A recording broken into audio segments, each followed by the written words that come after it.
Hey everybody, welcome back. Thanks a lot for watching. If you're just now joining us, this is the premiere episode of Invest in Yourself. And I'm here live with Randolph Cunningham, the man, the legend, and the myth, right here sitting beside me. And last episode, we were talking about education, all the different types of education. And this episode, or I should say this segment, we want to talk about fear. What is fear? It's really, in my opinion, it's false evidence appearing real, okay? A lot of people think that real estate is scary. It's scary. But you know, real estate is not scary. What's scary is being uneducated. Wouldn't you agree? Absolutely. Yeah. Absolutely. I'm telling you, it's so many people have a fear of real estate. They have a fear of becoming successful. They have a fear of failure. They have a fear of ridicule.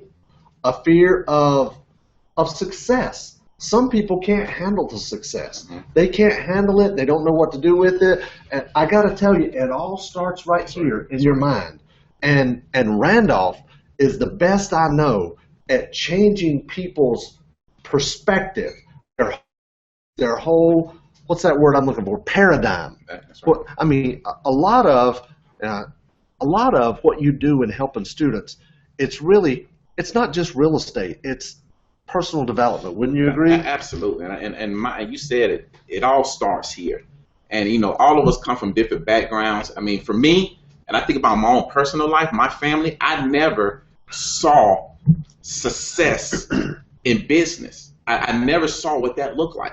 So if you've never seen what it looked like, how do you know when you're doing it right? Or when you get there. When you get there, you know, you've never been there. What does it look like? And you're right, fear, false evidence appearing real, you know, and oftentimes having the fear of the unknown, the fear of success, a lot of time what that looks like is stagnation.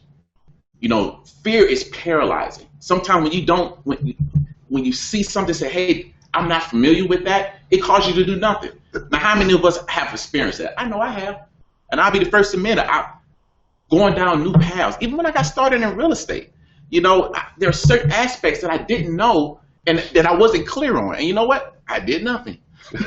I did nothing. But a confused mind says no, right? That's exactly right. Yeah. That's exactly right. So fear and getting over that mindset of fear is key.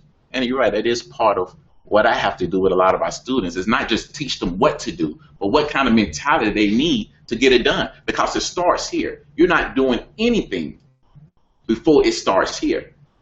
People say, well, I did this, I wasn't thinking. Oh yeah, you were thinking. We don't do anything without thinking about it. That's right. You know, so if you can get the right mindset and overturn that fear and not let fear stop you, like I've heard it said, do it afraid. Do it afraid. That's awesome. You may be fearful, but do it afraid. Don't let the fear stop you. I need a notepad. I got to start writing some of this stuff down. That's good stuff. And you got to do that. And there's so many people that, whether you realize it or not, or you really think about it or not, you have this mentality that I'm only worth X per year. Do you see that? Absolutely. And I mean, if you think you're only worth $12 an hour, $15, $25 an hour, then your subconscious is going to make you hit that glass ceiling, right? They're going to make you hit that, because once you get there, your mentality is going to be, I'm not worth anymore. Then you're going to start, I see it in different kind of salespeople. I've been in sales over the years. I remember sales managers talking to me and telling me, you know, you got to get out of this mentality that you're only worth $100,000 a year. No, you got to get in the mentality that I'm worth $500,000, $1 million a year, right. Whatever it is. You know, I get people come to me and they'll say, I just want to make $100,000 a year. You ever heard somebody say that? Yep. You know what my standard answer is? How much is that a month? If they can't say 8333, then they haven't thought about it very much. Wouldn't you agree? Yeah, absolutely. That's right. So guys, you got to get over your fear. Whatever it is you need to do, some personal development, some motivation. Motivation is temporary. Motivation's got to come from in here. It's got to come from within. You have to live it, breathe it, and be it. Okay? Nobody can make you be motivated. Nobody can motivate you except for you. You've got to do it. You got to do it yourself. Wouldn't you agree? That's right. And a lot of times you got to surround yourself. You mentioned this, I think, in another thing about surrounding yourself with like-minded people. and people who are positive, people who are on the same track that you're on, people that are already where you're trying to get to. Because really what fear is telling you, you can't do this. You're not worth this. But you got other people around you that say, hey, I did this. I make this. Then you say, oh, sure, shoot. If this rascal can do it, I can do it. There you go. Absolutely. If you can do it, I can do it. Right? If you can do it, I think I can do it. There you go. That's awesome. Well, guys, our next segment, what we're going to talk about is we're going to talk about money, okay? We're going to talk about money. So there's a lot of different things about money. When somebody tells me that I have no money, when somebody tells me they have no money, the first thing I say is, how much is no money? How much is no money? 5,000, 10,000? What might be no money to you is different to me. It's different to Randolph. Mm-hmm. If somebody brought me a deal and said, here's a deal, I need $2 million cash, well, that might be no money to me, okay? And some people out there might say, hey, if you need $200 cash, that's no money to me because I don't have $200 cash, you know? Right. But you got to start thinking about money different. We talked about education. We talked about fear. You need to start thinking about money different. Guys, money is just a tool that gives you the freedom to spend your time any way you want to. Now, I know everybody wants to know because that's one of the big challenges. One of the 5 is money. I have no money. So how do you do deals with no money? So Randolph and I are going to go through and talk about that, okay? There's a lot of different ways to close and fund no deals with no money. First thing you can do is assignments, right? That's exactly right. Tell them what an assignment is. Assignment is when you take control of a property, piece of real estate, contractually, right? And instead of having to close on it or purchase that property, you can actually assign your rights to purchase that property to someone else for a fee. Right? For a fee. That's right. That's the most important part. That's right. Really, I've heard people put it this way. When you're doing assignments, you're not selling houses, you're selling contracts. Mm-hmm. I have a contract on this house to buy it for $50,000. Mm-hmm. Okay? I'm going to sell my contract to you for $10,000. Okay? Now you're going to have 60 in it. That's right. Right? That is an assignment. And all you do with an assignment is when you're buying a property, wherever you put the buyer's name on your contract, you're going to put the word and or assigns right after your name or the company name that you're buying it in.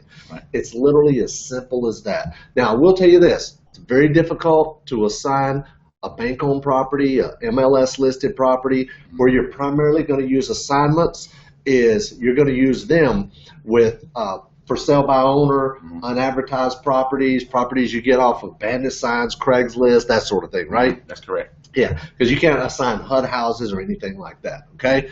Now, how else can you do deals? You can do options. Now, what is an option? You need an option agreement. It's going to be in a home study course that you're going to have, okay? That's a part of that education. You're going to also need an assignment form to assign a contract. You have your contract and you have an assignment form. Like in my Ultimate Buy and Sell Machine, we have assignments in there because that's a part of buying and selling houses the same day, okay? You want to do that. It's the quickest way to get you some cash in your pocket. So options, what is an option? An option is the right, but not the obligation to buy a house. In other words, Randolph, I know you own your house.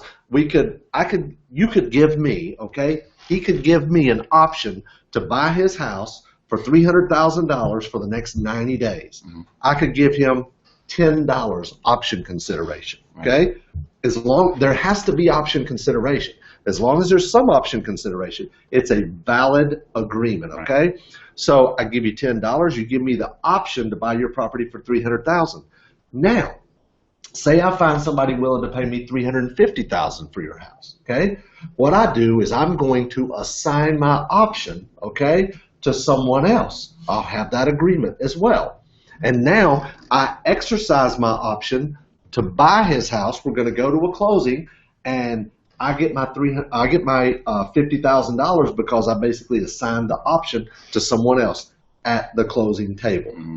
It's all done the exact same day. Real estate day trading, buying and selling houses the same day using the internet. So that's 2 different ways. Mm-hmm. What are some other ways that you can fund some of your deals, right? Real estate day funding, doing back-to-back closings, buying and selling a house all in the same day. And there are companies out there that will give you the money to buy the house. Now, I'm not talking about a traditional mortgage that you get from your institutions like Wells Fargo or Bank of America. These guys don't care about your credit. They don't care about your job history. They don't care about your income. All they care about is that the person you're selling a house to wires their funds to the closing agent or title company the same day that you're going to buy it. Example, I have this property I'm going to purchase for $50,000, and I'm going to sell it to Larry for $60,000. I'm going to make $10,000 on this deal, but I don't have $50,000. Transactional funding companies will give me the $50,000 to buy the house as long as Larry wires his $60,000 to the closing attorney. And long as that happens, they will send the $50,000 for me to buy it. He sends his $60,000. They give me the $10,000 in the middle. It's a good day.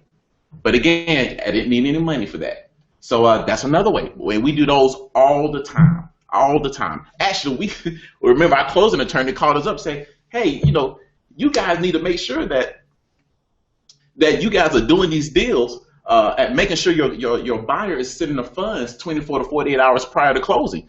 And you don't even have to send any funds. So a lot of times we don't even have to use a transactional funding company. Did you guys hear that? That's called a simultaneous close, okay? We did. I mean, it used to be in the past, you could get just about any attorney or title company to use your buyer's money to fund your seller, and you were in the middle. But that's very, very rare these days. Yeah. But if you have an attorney or title company that knows you, likes you, and trusts you, in fact, I was on the phone the other day with Ginger, one of the paralegals at one of our attorney firms that we work with, and she said, "Why are you guys wiring the money on all these deals?" I'm like, "Well, aren't we supposed to?" She said, "Well, as long as your buyer has their money here, you don't even need to do that. So all we really have to do is put up the $500 or $100 or $10 if it's an option or whatever. That's all we really have to do is just put up that deposit amount." And guess what, guys? We're doing that with HUD houses. We're buying and selling the HUD houses with no more than the deposit, which is typically, if the house is purchased for $50,000 or less, it's a $500 deposit. Yeah. If it's over $50,000, it's a $1,000 deposit. That's right? Yeah. All we're putting up is the $500 to $1,000 deposit on HUD houses. There's no reason. You have no excuse not to go out and buy a HUD house. Right. You have no excuse not to go out and do a deal. You can do it. And there's a lot of other ways you can fund trust. You create a trust. There's another education that you need. You need to know and learn about trust. I know about trust. I've been to events. I have home study courses about trust from other people, and I still attend events. We even attended an event, you and Paul and myself and Deanna, our CFO, we went down to Atlanta and attended an event on trust. Right. And we still spend probably $20,000, $30,000 a year on education, not only for myself, but for our team as well. So you can use a trust. You create a trust, and there's a beneficiary of the trust. For example, say I'm buying Randolph's house. I'm going to create a trust, then I'm going to buy the property in, and then I'll be the beneficiary. Now, if I want to sell that property and make $10,000, I just sell my beneficial interest in the trust, and the property doesn't even change hands again. I'm basically selling personal property. A trust is personal property, not real estate. Randolph deeds the property into the trust, okay? And all this is done at closing. Deeds it into the trust at closing, and I change the beneficial interest from me to my end buyer, okay? And that's how you can do basically a no money down deal, or you don't have to come up with the funds except for the deposit that I gave Randolph to get the property under contract, okay? Another thing you can do is you can create a new LLC or corporation and then just sell the shares. I could buy this property in the name of, say he lived at 125 Oak Street. I would buy the property in 125 Oak Street LLC. Then I would find a buyer to pay me whatever I wanted to make on it, $50,000 say, and then I would sell my shares, 100% of the shares in that LLC, 125 Oak Street LLC, and I would sell it to my end buyer, okay? I would sell it to my end buyer. So that's another way that you can fund one of your private money. There's private money and there's hard money. There's a lot of different things. Are there any other sources that you could think of? not right off, man. But there's a lot of them. It is. There's a lot of different sources. Yeah. You can use sites like Prosper.com, LendingClub.com, any of the what's called micro lending sites or peer-to-peer lending sites. What do they call them now? They call them crowdfunding. That's right. Crowdfunding sites.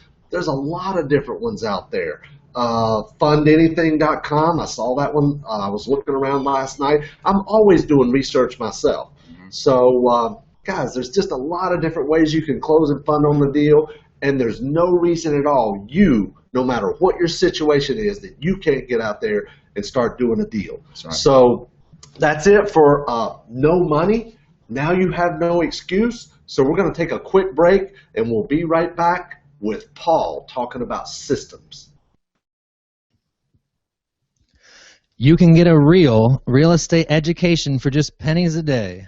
We call it the Coaching Club, and it houses hundreds of hours of training videos, documents and forms, and everything else you need to learn a lot about real estate. Find out more today by calling 803-831-2858 or by visiting coachingclubspecialoffer.com. Once again, that's 803-831-2858 or visit coachingclubspecialoffer.com.